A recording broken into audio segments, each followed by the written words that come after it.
Right, well, welcome to my second live stream, and today's topic is prioritizing and keeping track of to-dos. And if you don't know me, my name is Evie Burke, and I am the mindset mentor and success coach at One Insight Closer. And today you might notice that I'm in a different location than I was last time, and that's because I am in my sister's law office coming to you. So I had an event that starts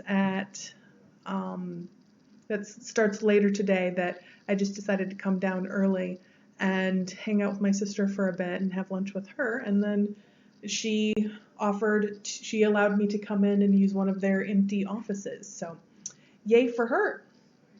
So, like I said, my name is Evie Burke, and we're going to be talking about prioritizing and keeping track of to-dos. And I would love to say hello to the people who are here. So I see Mary's here. So if you want to just type hello into the chat, then you can do that. And I will know who's on the call or on the live stream, I guess. Cindy's not actually here in this particular office. This isn't her office. This is a room in her office. So we're going to go ahead and get started. So today's topic is around prioritizing and keeping tracks of to-do lists. That's what the blog post was about yesterday, and the article in the newsletter. And so I wanted to talk a little bit about prioritizing, because a lot of times when we're feeling really overworked and we have a lot of things going on, everything is important and everything has to get done now. And one of the ways that you can, there's a couple of different ways to work with that. And it ties in very closely with keeping track of your to-dos. So last week when Mary asked about, how long does it take to get back on the wagon, and the method that I suggested, that takes an hour or two to really go all the way through that.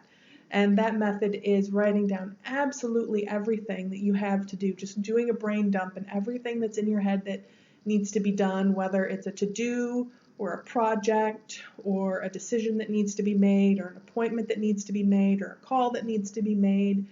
All those things that you do monthly or weekly or daily, just getting them all out of your head onto a piece of paper. And then the second step is looking at, okay, what are the things that are going to bring me some money, in maybe 1 or 2 or 3 steps. So obviously, if you have an invoice to send that's going to result in income coming in, send the invoice. That's a high priority item, right? And if it's something that's maybe 2 or 3 steps away from creating income, and you probably know what some of those things are in your business, so those might be going on one-on-ones and getting to know people that you've met networking. Those might be picking up the phone and inviting people to an event that you have coming up, things like that. Those are things that are going to result in income in maybe 2 or 3 steps, but it's down that road, right? So you would put a check mark next to those. And then the next thing you would do is you would think about, what are the things that are deadlines? What are the deadlines that are coming up in the next 24 to 48 hours? And then you would put a check mark next to those things. And then the things that you would do first are the things that have 2 check marks. So those are the things that you've just identified as being super high priority. They're going to bring income and potentially new clients to your business, and there's a deadline associated with them in the next 1 or 2 days. So those are things that you're going to want to be doing right away. And then you choose the priorities of the things that just have 1 check mark and just based on where they fall. And also what you do with that list is you start breaking it down, okay, grouping. These are the things that need to get done every day. These are the things that need to get done every week. These are the things that need to get done every month. and also breaking down by project. So if one of your to-dos was a project, then you're just bullet pointing out what are the tasks for that project, or grouping together, these are the things that these are the appointments that need to be made. These are the personal items that need to get done. This is part of this project that's happening in my business, or these are the things that I want to complete for this client, or that I owe this person, or this whatever, so that you're grouping them. And going all the way through that process can take 2 hours. And it's well worth the time, but sometimes I felt like I don't have time to sit and do write down all the things I need to do. I need to actually be getting things done, right? Have you ever felt like that? So in that case, what you might want to think about doing is just sitting down and writing down, what are my top 5 priorities for this week? If nothing else gets done, what are the 1 to 5 things that I really, really will make a big difference for me if I finish them?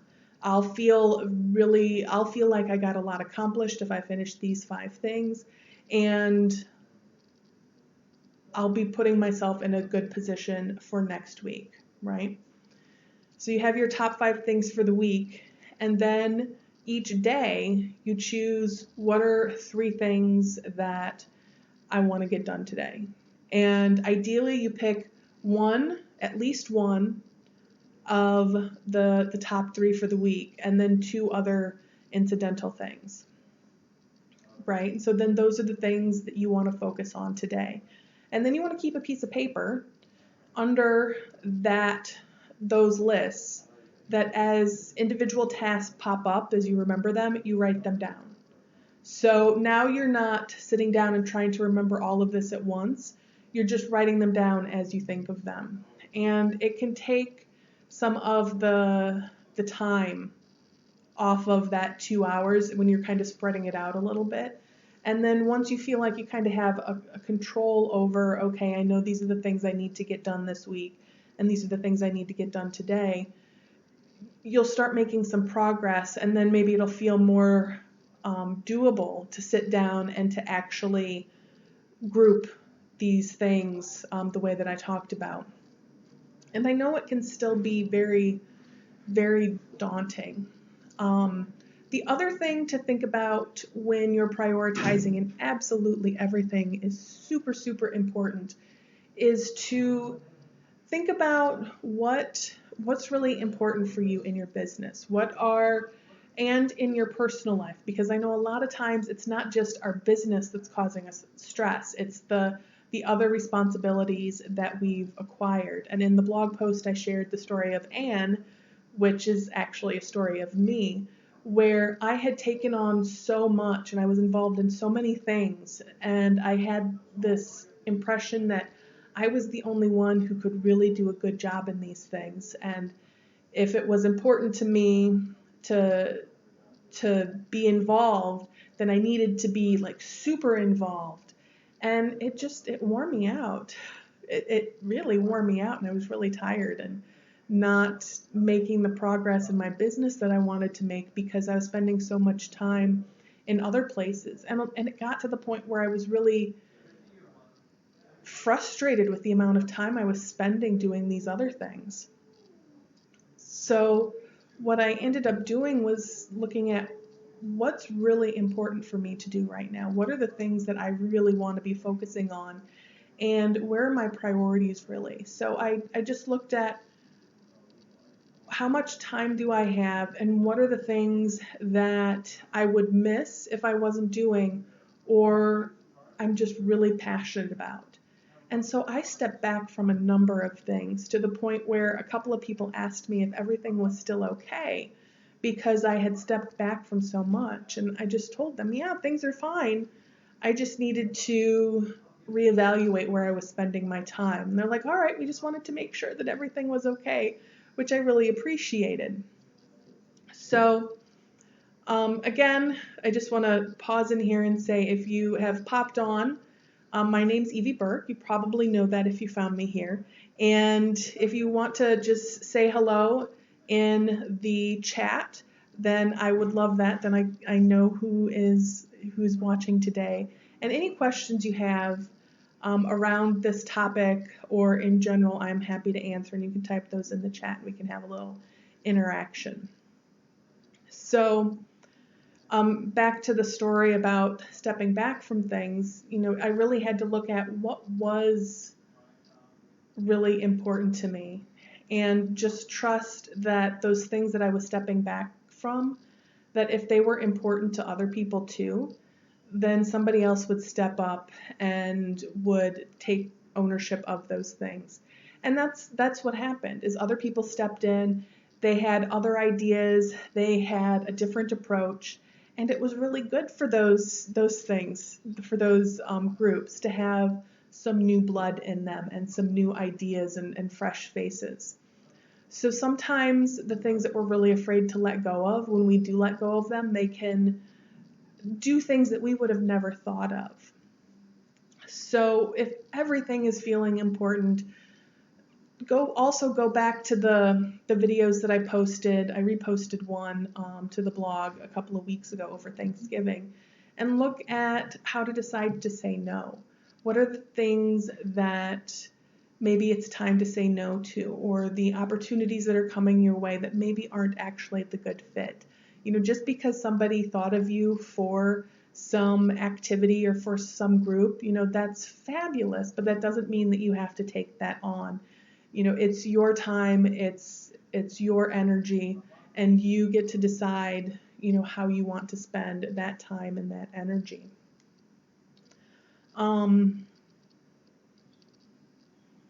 Any questions so far? Anybody have any other thoughts or any other experiences with these things, with either deciding what's going to be your priorities, or getting back on track after being maybe a little off track for a bit?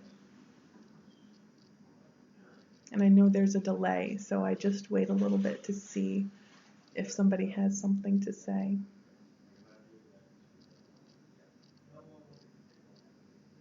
So the other thing that I do want to mention, so I talked about, when you're trying to get everything written down and listed out. And I know for me, the more I did it, the less overwhelming it felt. But I know the first couple of times I did that in my business, it felt so overwhelming to have everything listed out in one spot that I needed to do. And I couldn't look at that list every day because it was just too overwhelming. And so even when you have all those lists in one place of everything that you want to get done, still think about, from that list, what are the top 5 things that you want to do this week?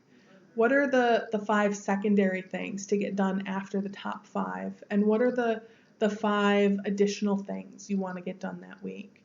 And what this does is it gives you 3 things, because that's 15 things that you've just said, okay, these are 15 things I want to get done this week. So if you spread those out, that's 3 things a day. And I know I have days where getting 3 things done isn't going to happen just because of the appointments that I have and the meetings and some of the other things that might be going on. But it makes it pretty easy to spread those things over, add those things to other days. And also, if just the thought of getting that whole list down, some of you might have a copy of this, and my stream is delayed, so I just want to see that you can see this.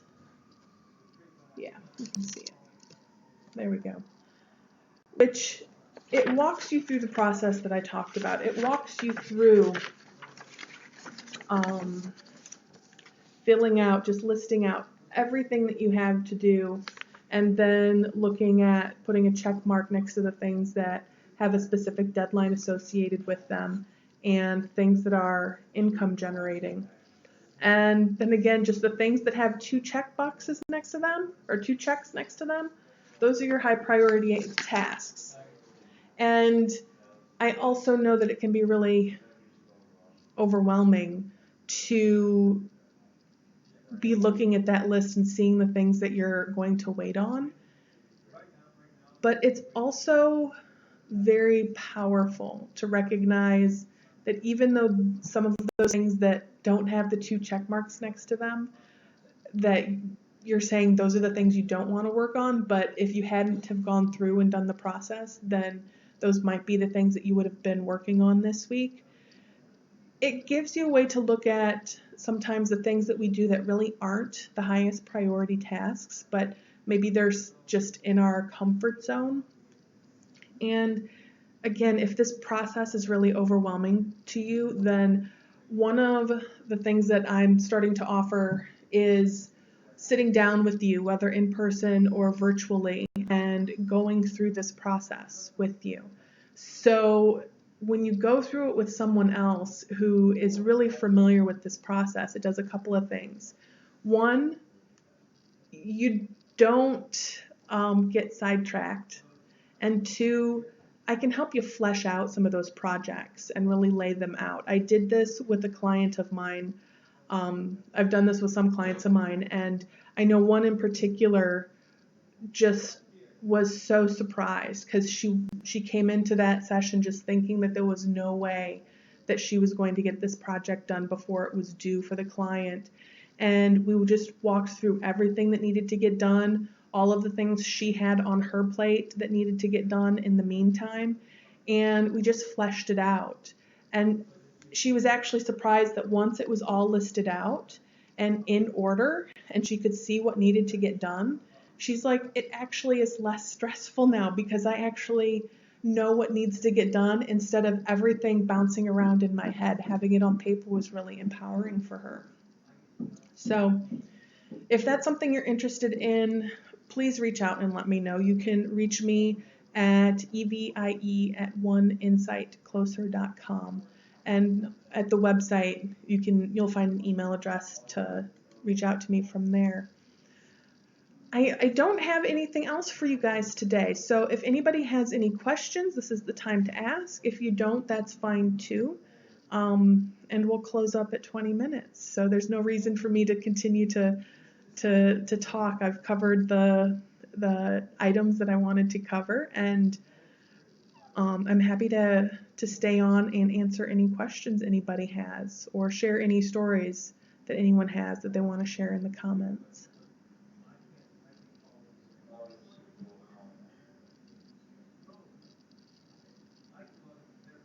Oh, Mary says, any ideas for next week's topic? You know, I did have some ideas. They're written on a piece of paper that's sitting on my desk at home, and they're not here. So, keeping lists together is important. Yes. Mary had mentioned in a response to a Facebook post that she used to have lists all over the place, and then having them, she had to have a list to keep track of what lists she had. And I know I have it. Yes, it's behind my camera here.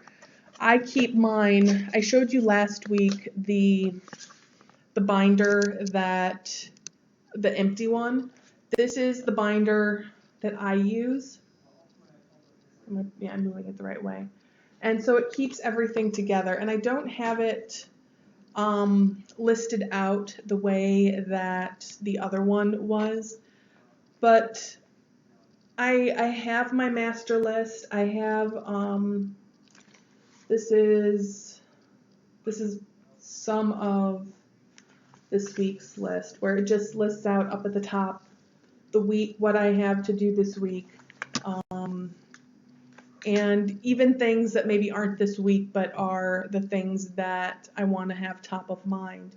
And then there's a page at the beginning of the month, because I group it by month now. There's a page at the beginning of the month that has a list of everything on it, all of the projects. And then there's one page toward the back of the month that has the things that are in the green room or the parking lot. And again, the green room or the parking lot, those are the places for the things that, yes, I want to do them, but I'm not ready to do them yet. So maybe they're things for next year or next quarter or, whatever, but they're not the things that I'm focusing on yet, but I want to capture those so that I have them when I'm ready to work on those. And just keep it's a way to keep it on the list so that this is something that I want to do. And if it's something that's been in the parking lot or the green room for a long time, then maybe it's something that you're not actually interested in doing, and that's okay. So the way that I list out my weeklies is I always start with what are the things that are done every week, and I write those things out again. And then from there I go into what are the additional things that I want to do this week. And I'm playing with how to incorporate for my own to-do list the 5 most importance of the week, the 5 additional tasks for their secondary tasks for the week, and then the 5 additional tasks for the week, and then breaking those up. Just because when I've done it that way in the past, it's been really helpful for me to just have those listed out like that. So yeah, that's how I keep all of my lists in one place, is by keeping them in this binder. And again, this one is it's a Circa binder from Levenger that I had personalized with my name and my business. And they have different covers and different things that you can get for this, and different size discs, so that you can have a lot of papers or just a little. So I have another binder at home that has bigger discs that has the history for this year in it. So if I want to go back and see, what were the things I was looking at in January and what was the progress that I made, then, everything's right there. So, but we can talk about that kind of stuff later. So that's all I have for today. If you have any questions for me that didn't make it into the live stream, then let me know. I'm sorry if I was looking up over top of you a lot, because as I was thinking, I was looking out the window, and I'll just turn it around here and see. So that was the view. I'm in downtown Chicago at my sister's law office, which is, there's Nordstrom's right over there, the Chicago or the Wrigley Tower building, the Chicago Tribune building. I'm not sure what the name of it is anymore off the top of my head. It's a couple blocks that way, so I can see that. So yeah, downtown Chicago. Anyway, thank you for being on this week's live stream. I look forward to seeing you next week, and I'll share with you a little bit more about that topic when I finalize it. So you have a fabulous week. Again, my name is Evie Burke at One Insight Closer, where I am your mindset mentor and success coach, and I help entrepreneurs stay on track and get the things done that they need to get done so their business can be more successful and less stressful. So have a fabulous week, and I will see you later. Bye.